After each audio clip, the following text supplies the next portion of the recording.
de los temas que más controversia y polémica ha generado en los últimos días en México es la reforma a la Ley Federal de Telecomunicaciones y Radiodifusión, que bueno, se publicó en el Diario Oficial de la Federación, en el DOF, el pasado 16 de abril, y que bueno, básicamente implica la creación de un padrón denominado el Padrón Nacional de Usuarios de Telefonía Móvil. Se trata básicamente de una reforma a la normativa general de telecomunicaciones en México y que básicamente busca obligar a cualquier usuario que tenga un teléfono móvil o que tenga una línea de telefonía móvil a proporcionar datos biométricos y bueno, otros datos de carácter personal a los operadores de telecomunicaciones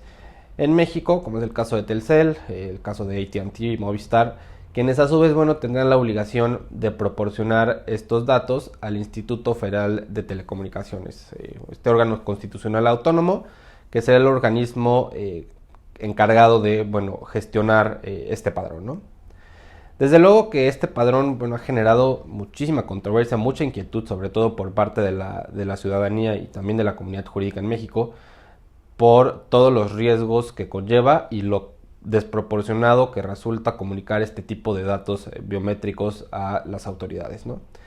En este sentido, bueno, es importante mencionar que cuando hablamos de datos biométricos nos referimos, por ejemplo, al tono de voz, el iris de los ojos, la huella dactilar, que al final son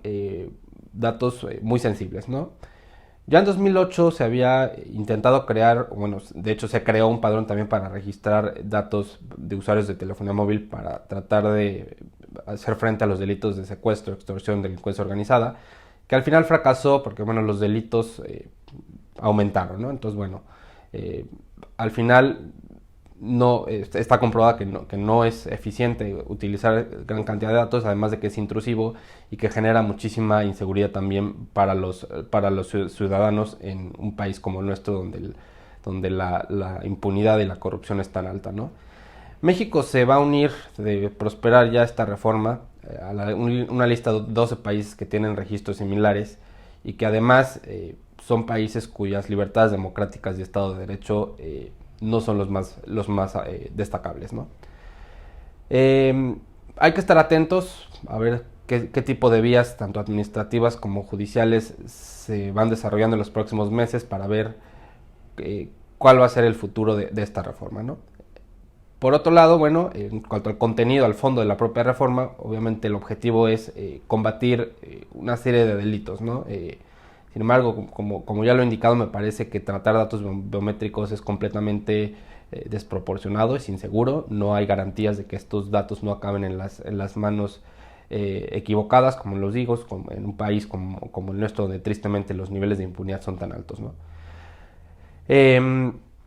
Por otro lado, es innegable que la comunicación a estos operadores plantea una serie de problemas, ¿no? Sobre todo cuando hablamos de las líneas de prepago, donde bueno, actualmente cualquier persona puede adquirir una tarjeta SIM en una tienda de autoservicio, en un Oxxo, sin prácticamente ningún control.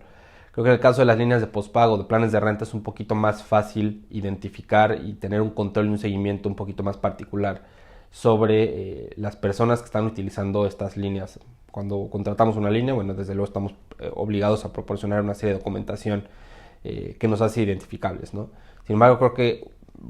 comunicar datos biométricos no tiene ningún sentido, es completamente desproporcionado y no corresponde a una justificación que lo avale, ¿no? Y además de esto, bueno, creo que lo más delicado me parece, bueno, la inconstitucionalidad que genera la aprobación de esta reforma, ¿no? Primero porque si nosotros como usuarios de telefonía móvil nos negamos a comunicar estos datos, la consecuencia directa va a ser la suspensión definitiva de la línea sin posibilidad de reactivarlo. Esto atenta desde luego contra el derecho fundamental de acceso a Internet y a las telecomunicaciones, que está consagrado en nuestra Constitución en el artículo 6º, y me parece que es muy grave que se esté aprobando una reforma de esta naturaleza. Y lo que me parece todavía más grave es que esta reforma atenta de forma directa contra la presunción de inocencia. Hace suponer que cualquier persona con un teléfono móvil va a tener esa capacidad de delinquir, puesto que todos los actos que se lleven a cabo se van a presumir que los ejecuta el titular o el propietario de que tenga celebrado ese contrato de prestación de servicios con los operadores. Insisto, que aquí hay un tema complicado a nivel de logística, a nivel práctico, puesto que cuando hay una línea de prepago no hay un titular de un contrato. Es un poco difícil hacer estas determinaciones, ¿no? Y el otro punto es el tema de los delitos. La reforma no establece un catálogo concreto de delitos como sí lo hacía en el registro que se creó en 2008 con delitos de extorsión, de secuestro, de delincuencia organizada. En este caso no, lo cual puede dar pie a que se empiecen a cometer ciertas arbitrariedades por parte de las autoridades, ¿no? Lo que va a suceder es que, bueno, a continuación, en los próximos meses, bueno, seguramente se van a interponer muchísimos amparos por parte de la ciudadanía. El plazo máximo para la interposición de estos juicios es el 28 de mayo. Y bueno, seguramente van a ser tanto por parte de la ciudadanía como de organismos de la sociedad civil.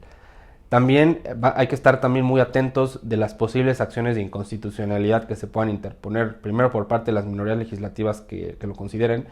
y después por parte de la Comisión Nacional de los Derechos Humanos y el Instituto Nacional de Transparencia, Acceso a la Información Pública y Protección de Datos Personales. Entonces, bueno, hay que estar atentos de qué manera se va a desarrollar todos estos procedimientos. Yo, desde luego, bueno, animaría a toda la ciudadanía a interponer este tipo de alternativas judiciales para evitar que este tipo de reformas hechas tan mal prosperen.